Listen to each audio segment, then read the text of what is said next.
क्या आपने कभी सोचा है कि अगर कल सुबह आपके घर की चाय खुद टेबल पर न आए, आपके कपड़े अलमारी में सजे न मिलें और वह आवाज जो आपको हर चीज ढूंढ कर देती है शांत हो जाए, तो आपका घर घर रहेगा या बस एक अस्ते व्यस्त ढांचा? आज की कहानी हर उस औरत की है जो थकती तो है, पर रुकने की इजाजत उसे खुद उसका परिवार नहीं देता। शाम के नाश्ते का समय था। पति योगेश ऑफिस से, बेटा नील अस्पताल से और बेटी नित्या अपने वर्क फ्रॉम होम के काम के बीच ब्रेक लेकर घर पर एकत्रित हुए थे। घर से ही काम कर रही नित्या ने उन तीनों को पकौड़े और कॉफी दी और फिर रसोई में चली गई। कुछ ही देर बाद रसोई से किसी चीज के गिरने की जोरदार आवाज आई। हॉल में बैठे तीनों लोग घबराकर रसोई की ओर भागे। वहां पहुंचते ही उन्होंने देखा कि पार्वती जमीन पर अचेत पड़ी थी। अपनी मां को उस स्थिति में देखते ही नील ने तुरंत उन्हें गोद में उठा लिया। अभी वह रसोई से बाहर निकल ही रहा था कि तभी नील का दोस्त डॉक्टर देव उससे मिलने वहां पहुंचा। अरे, आंटी को क्या हुआ? नील, पहले इन्हें बिस्तर पर लेटाओ, देव ने कहा। जैसे ही नील ने पार्वती को लिटाया, देव ने हड़बड़ाहट में कहा, नील, जल्दी से मेडिकल किट लेकर आओ। और वह पार्वती का उपचार करने लगा। करीब 20 मिनट बाद कमरे का दरवाजा बंद कर देव नीचे आया और हॉल में उन तीनों के साथ बैठ गया। यह क्या है अंकल? आंटी इतनी कमजोर हो गईं और आप लोगों को पता तक नहीं चला? और नील, तू तो खुद डॉक्टर है, घर में तेरे होने का क्या फायदा? नित्या, तू भी तो घर पर ही रहती है, क्या तूने गौर नहीं किया कि आंटी की तबीयत बिगड़ रही है? देव की बातें सुनकर वे तीनों पश्चात्ताप से चुप हो गए। कुछ देर बाद देव को एहसास हुआ कि उसने शायद ज्यादा बोल दिया है। उसने सोचा कि आखिर यह उनका पारिवारिक मामला है। उसने कहा, ठीक है नील, मैं अब चलता हूं, लेकिन आंटी को कम से कम 2 दिन का पूर्ण बेड रेस्ट चाहिए। अगर आप लोग व्यस्तता के कारण उनकी देखरेख न कर पाए तो बता देना, मैं किसी कामवाली को भेज दूंगा। देव के जाते ही योगेश ने गुस्से से कहा, आखिर तुम्हारा दोस्त समझता क्या है? क्या हम अपनों का ख्याल भी नहीं रख सकते? नित्या ने उत्साह दिखाते हुए कहा, हाँ भैया, इन 2 दिनों में हम मम्मी का इतना ख्याल रखेंगे कि देव खुद कहे। गाशबाश नित्या। यह कहकर वह जूस बनाने रसोई में गई। नित्या ने जितने गिलास जूस बनाया, उसकी सफाई करने में कामवाली को 1 घंटा लग गया। आप समझ सकते हैं कि उसने रसोई का क्या हाल किया होगा। नित्या के उस तूफानी काम को देखकर कामवाली ने तय कर लिया कि जब तक पार्वती ठीक नहीं हो जाती, वह घर नहीं आएगी। रात के खाने के लिए पार्वती ने पहले ही सब्जी और फुलके का आटा तैयार कर रखा था, इसलिए कामवाली ने बस रोटियां बनाईं और चली गई। अगली सुबह उठते ही तीनों ने काम बांट लिया। दोपहर का खाना योगेश बनाएंगे और रात का नील। जब नित्या नाश्ते के लिए सामान ढूंढने पार्वती को जगाने जाने लगी, तो नील ने रोका, मम्मी की नींद खराब मत करो। तुम्हें जो चाहिए मुझे बताओ, मैं ढूंढ देता हूं। फ्रिज में तैयार डोसा बैटर मिलते ही नील ने उसे नित्या को दिया और खुद तैयार होने चला गया। नित्या ने सोचा कि मम्मी ने बैटर पहले से बना रखा है तो काम आसान हो गया। लेकिन जब उसने डोसे बनाना शुरू किया तो वह जितनी बार तवे पर घोल डालती, वह डोसे का रूप लेने के बजाय तवे पर चिपक जाता। नील ने जब देखा कि सारा बैटर डोसे बनकर पेट में जाने के बजाय कचरे के डिब्बे में जा रहा है, तो वह खुद मैदान में उतरा। उसने डोसे बनाए और नित्या व योगेश को देने के बाद पार्वती के कमरे में गया। वह अपनी मां से बातें करते हुए उन्हें खाना खिलाने लगा। नील का यह रूप देख पार्वती की आंखों से खुशी के आंसू छलक पड़े। दोपहर में योगेश ने बड़े उत्साह के साथ रसोई में प्रवेश किया। खाना कैसा बना, यह तो अलग बात है, लेकिन रसोई के सारे बर्तन सिंक में इकट्ठा हो गए। उन्हें अभी तक यह अंदाजा नहीं था कि कामवाली ने छुट्टी ले ली है। योगेश और नित्या ने लंच किया, जबकि नील ने दोपहर में भी मां के साथ बैठकर बातें करते हुए उन्हें खाना खिलाया। शाम को ऑफिस का काम निपटाकर तीनों लॉन में जमा हुए। पार्वती को उन सबके साथ समय बिताकर बहुत सुकून मिल रहा था। वह मन ही मन प्रार्थना कर रही थी कि काश यह पल कभी खत्म न हो। शाम को उन तीनों ने गार्डनिंग भी की। रात को नील ने फुलके, बटर नान और सब्जियां बनाईं। इस बार वह पार्वती को खुद डाइनिंग टेबल तक लेकर आया। पार्वती को याद भी नहीं था कि आखिरी बार वह सबके साथ बैठकर सुकून से कब खाई थी। खाना खाने के बाद नील ने मां को दवाइयां दीं, दूध पिलाया और उनके सोने के बाद ही कमरे से बाहर आया। अगली सुबह जब उन तीनों की आंख खुली तो घर का नजारा देख उनके होश उड़ गए। घर अस्त व्यस्त था और रसोई की हालत तो ऐसी थी कि पैर रखने की जगह नहीं थी। तब उन्हें याद आया कि कामवाली पिछले 2 दिनों से नहीं आई है। नील ने रसोई की सफाई, नित्या ने घर की सफाई और योगेश ने वॉशिंग मशीन में कपड़े डालने की जिम्मेदारी ली। लेकिन इन कामों के लिए ताकत चाहिए थी, इसलिए नील बाहर से नाश्ता ले आया। नाश्ता करने के बाद तीनों काम में जुट गए। जब तक वे काम खत्म करके तैयार हुए, वे इतने थक चुके थे कि खाना बनाने की हिम्मत नहीं बची। मजबूरन दोपहर का खाना स्विगी से ऑर्डर करना पड़ा। बच्चों को बाहर का खाना पसंद था, लेकिन पार्वती के लिए वह खाना खाना मुश्किल हो रहा था। अगली सुबह का नजारा बदला हुआ था। आंगन में सुंदर रंगोली थी, तुलसी के पास दिया जल रहा था, घर महक रहा था और कॉफी की सोंधी खुशबू हवा में तैर रही थी। पार्वती चेहरे पर एक शांत मुस्कान लिए हाथ में कॉफी के कप थामे खड़ी थी। वाह मम्मी, आप पूरी तरह ठीक हो गईं? आपको पता है इन 2 दिनों में हमने कितनी मुसीबतें झेलीं? आपने हमें बहुत टेंशन दे दी। वैसे मम्मी, आपको अपनी सेहत का ख्याल रखना चाहिए ना। नित्या ने अपनी चपलता दिखाते हुए कॉफी पीकर खाली कप मां को पकड़ा दिया। नील ने मां को गले लगाते हुए कहा, छोड़ो इसकी बातों को मम्मी, आप ठीक हो गई, यही सबसे बड़ी खुशी है। पार्वती ने मुस्कुराते हुए कहा, ठीक है, अब जल्दी से तैयार होकर आओ, मैंने तुम सबकी पसंद के पूरी और कुरमा बनाए हैं।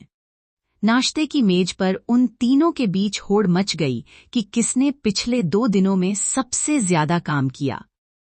नील ने नित्या को चिढ़ाया कि उसे तो सामान भी नहीं मिलता था, तो नित्या ने पलटवार किया कि उसके बनाए डोसे सबने मजे से खाए। योगेश ने भी अपनी कुकिंग की याद दिलाई।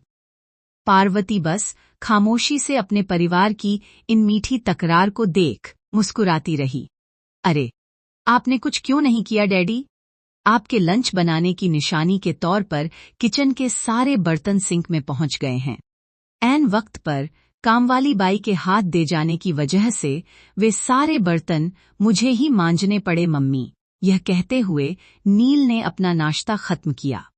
उन तीनों की बातों पर पार्वती धीरे से मुस्कुराते हुए जूठी प्लेटें उठाने लगी। लेकिन योगेश को न जाने क्यों पार्वती का इस तरह मुस्कुराना पसंद नहीं आया, पर वह कुछ कह नहीं पाया और नाश्ता करके ऑफिस चला गया। पार्वती ने दोपहर का भोजन तैयार किया, डाइनिंग टेबल पर सब कुछ सजाया और फिर अपने कमरे में जाकर आराम करने लगी। उस पूरे दिन वह बीच बीच में उठकर घर वालों की जरूरतें पूरी करती रही और फिर आराम करती रही। अगले दिन सुबह पार्वती नील को जगाने उसके कमरे में गई। ओह मम्मी, प्लीज मम्मी, थोड़ी देर और सोने दो ना। तुम्हें पता है मम्मी, जब परसों तुम्हारी तबीयत खराब थी और किचन में सामान नहीं मिल रहा था, तब उस राक्षसी ने तुम्हें जगाने की कोशिश की थी, लेकिन मैंने ही उसे रोककर सामान ढूंढ कर दिया था। यह सुनकर पार्वती कुछ कह नहीं पाई, बस उसके बिखरे बालों को सहलाया और मुस्कुराते हुए कमरे से बाहर निकल गई। इसके बाद पार्वती नित्या के कमरे में गई। यह क्या है मम्मी? अभी तो सुबह के 9 ही बजे हैं, थोड़ी देर और सोने दो। वह बात नहीं है बेटा, शादी के लायक लड़की हो गई हो, मैं तुम्हें बहुत जल्दी तो नहीं जगा रही ना मेरी जान। अरे मम्मी, पिछले 2 दिनों से घर का सारा काम करके मैं थक गई हूं। तुम्हें पता है, इतना बड़ा घर मैंने अकेले साफ किया है। नित्या की बात सुनकर पार्वती चुप रही उसने बस उसके कपड़े व्यवस्थित किए, उसके माथे को चूमा और बाहर आ गई। बाहर योगेश हाथ में टाई पकड़े तैयार खड़ा था। पार्वती ने आंखों ही आंखों में इशारा किया कि क्या बात है, तो योगेश ने भी इशारों में उसे टाई बांधने को कहा। जब पार्वती टाई बांध रही थी, तब योगेश ने यह देखते हुए कि कोई देख तो नहीं रहा, उसके बुखार जांचने के बहाने उसके गाल पर किस कर लिया। पार्वती ने तुरंत उसे पीछे धकेला और कहा, यह क्या है? बच्चे देख लेंगे तो कितना बुरा लगेगा। योगेश ने फौरन बात पलटते हुए कहा, 2 दिनों से तुम्हारी तबीयत को लेकर मैं कितना परेशान था। पार्वती, तुम्हें तकलीफ न हो इसलिए सारे कपड़े मैंने खुद धोए, पता है तुम्हें। उसने चेहरे पर एक खास तरह के भाव बनाए। पार्वती मुस्कुराई और बोली, ठीक है, बच्चे अभी सोकर नहीं उठे हैं, आप चलिए मैं नाश्ता लगाती हूँ। जैसे ही वह जाने लगी, योगेश ने उसका हाथ पकड़कर रोक लिया। रुको पार्वती, मैं कल से देख रहा हूँ, तुम हर बात पर एक व्यंग्यात्मक मुस्कान देकर चली जा रही हो। आखिर तुम्हारा इरादा क्या है? तुम्हारे लिए हम तीनों ने इतनी मेहनत की, इतनी टेंशन ली ताकि तुम ठीक हो सको, और तुम हो कि कुछ भी बोलने पर बस एक मुस्कुराहट फेंक कर चली जाती हो। आखिर तुम अपने मन में समझती क्या हो? योगेश के चिल्लाने पर नील और नित्या अपने कमरों से बाहर आ गए। नील ने कहा, डैडी, मम्मी अभी तो ठीक हुई हैं, क्या अभी यह चर्चा जरूरी है? तभी नित्या अपने पिता के पक्ष में खड़ी हो गई और बोली, भाई तुम रुको, मम्मी जब ऐसे मुस्कुराती हैं तो मुझे चिढ़ होती है। हमने आपके लिए इतना कुछ किया मम्मी, पर आपके चेहरे पर थोड़ा भी खुशी नहीं दिखी। यह मुझे बहुत हर्ट कर रहा है। बोलो पार्वती, अगर अब भी तुम अपनी मुस्कुराहट को ही जवाब बनाओगी तो मैं बर्दाश्त नहीं करूंगा। नील ने समझाने की कोशिश की, डैड, यह कोई बड़ा मुद्दा नहीं है, आप लोग इसे इतना क्यों खींच रहे हैं? लेकिन वे दोनों पार्वती से कृतज्ञता और सम्मान की उम्मीद कर रहे थे। तभी पार्वती धीरे धीरे हंसने लगी। वह हंसी धीरे धीरे तेज हुई और फिर रोने जैसी सुनाई देने लगी। नील घबराकर अपनी मां के पास गया और उन्हें थाम लिया। पार्वती ने कहा, अगर आपने सफाई की, अपने कपड़े खुद वॉशिंग मशीन में डाले, तो इसमें मुझ पर क्या उपकार किया, यह मुझे समझ नहीं आ रहा। अगर आप इन सबको अपनी सेवा मान रहे हैं, तो फिर सालों से मैं आपके लिए जो कर रही हूं, वह क्या है?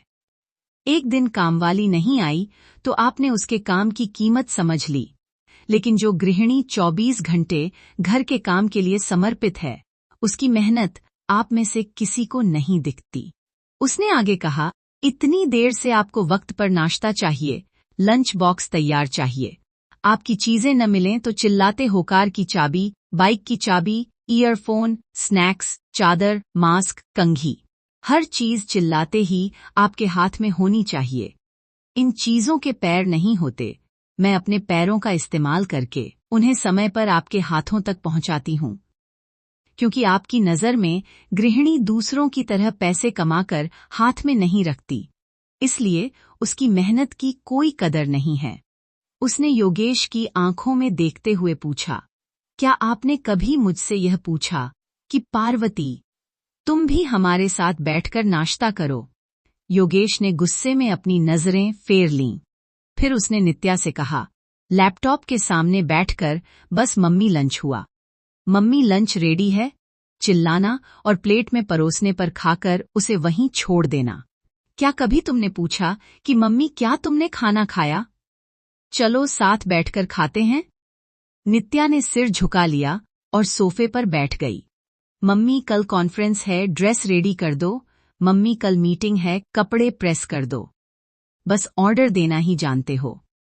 क्या कभी मुझे मार्केट तक भी ड्रॉप किया है? मदर्स डे पर ही मम्मी की याद आती है, क्या बाकी दिनों में मम्मी की कोई वैल्यू नहीं है? वर्किंग डेज तो छोड़िए, कम से कम छुट्टी वाले दिन क्या आपका मन करता है कि मेरे साथ थोड़ा वक्त बिताएं? आपको दूसरों से मिलने की फिक्र रहती है, पर घर में रहने वाली गृहिणी से दिल खोलकर बात किए कितने दिन हो गए, क्या किसी को याद है? उसने अपनी बात जारी रखी, सब यही सोचते हैं कि मुझे ही सबको समझना चाहिए। क्यों? क्योंकि मैं हमेशा आंखों के सामने रहती हूं। अगर आप काम करके थक जाते हैं और आपको छुट्टी चाहिए, तो क्या आपके पीछे भागने वाली मुझे छुट्टी की जरूरत नहीं है? अगर हमें छुट्टी नहीं मिलेगी, तो ऐसी ही बीमारी होगी। हम जो काम जीवन भर करते हैं, उसे आपने बीमारी के 2 दिन क्या कर लिया? आप हमसे पहचान, तारीफ और कृतज्ञता की उम्मीद करने लगे। पार्वती की बातों से योगेश बेचैन होकर उसने गुस्से में पास रखा फ्लावर पॉट फर्श पर दे मारा और बिना नाश्ता किए चला गया। नील और नित्या को अपनी गलती का एहसास हुआ और उन्होंने अपनी मम्मी से माफी मांगी। पार्वती ने कहा, बच्चों, मुझे आपसे सॉरी नहीं चाहिए। मैं तो बस उस सम्मान और साथ के लिए तरस रही हूं जिसे एक पति और बच्चे आज भी नहीं समझ पा रहे। योगेश गुस्से में घर से चला तो गया, लेकिन रात को जब वह वापस लौटता है तो देखता है कि पार्वती सोई नहीं है। वह किचन में खड़ी होकर कल सुबह के नाश्ते के लिए बादाम भिगो रही है और आटा गूंथ रही है ताकि सुबह किसी को देरी न हो। योगेश चुपचाप पीछे खड़ा होकर उसे देखता है। उसे अपनी सुबह की चिल्लाहट पर शर्मिंदगी महसूस होती है। वह महसूस करता है कि जिस औरत का अपमान उसने किया, वही औरत उसके कल के सुकून का इंतजाम कर रही है। अगली सुबह पार्वती हमेशा की तरह 5 बजे उठने की कोशिश करती है, लेकिन उसके कमरे का दरवाजा बाहर से बंद होता है। जब वह घबराकर आवाज देती है तो नील दरवाजा खोलता है और कहता है, मम्मी, आज से संडे आपका भी है। हमने अलार्म लगा लिया था। वह देखती है कि किचन में नित्या चाय बना रही है, भले ही किचन थोड़ा बिखरा है, और योगेश अखबार छोड़कर डाइनिंग टेबल लगा रहे हैं। पहली बार पार्वती को चाय का कप उसके हाथ में दिया जाता है, न कि उससे मांगा जाता है। नील अपनी मां के लिए एक सरप्राइज लाता है। वह घर की नेम प्लेट बदल देता है। पहले वहां सिर्फ योगेश निवास लिखा था, अब वह उस पर लिखवाता है, पार्वती और योगेश का आशियाना। भावुक पल नील कहता है, मम्मी, आपने इस घर को बनाया है, अब से यह घर आपके नाम से भी जाना जाएगा। पार्वती की आंखों से आंसू गिरते हैं, लेकिन इस बार वे दर्द के नहीं, पहचान मिलने की खुशी के होते हैं। एक गृहिणी को वेतन नहीं चाहिए, उसे बोनस नहीं चाहिए। उसे चाहिए तो बस थोड़ा सा सम्मान और वह एहसास कि उसकी मौजूदगी इस घर के लिए अनमोल है। याद रखिए, माँ और पत्नी घर की नौकर नहीं, आत्मा होती हैं। औरत के बारे में आपकी क्या राय है, कमेंट में जरूर लिखिए। यदि आपको वीडियो पसंद आया तो कृपया लाइक करें और हिंदी वॉइस चैनल को सब्सक्राइब करें। और भी अच्छी अच्छी कहानियों के साथ फिर मिलती हूँ। कहानी देखने के लिए धन्यवाद।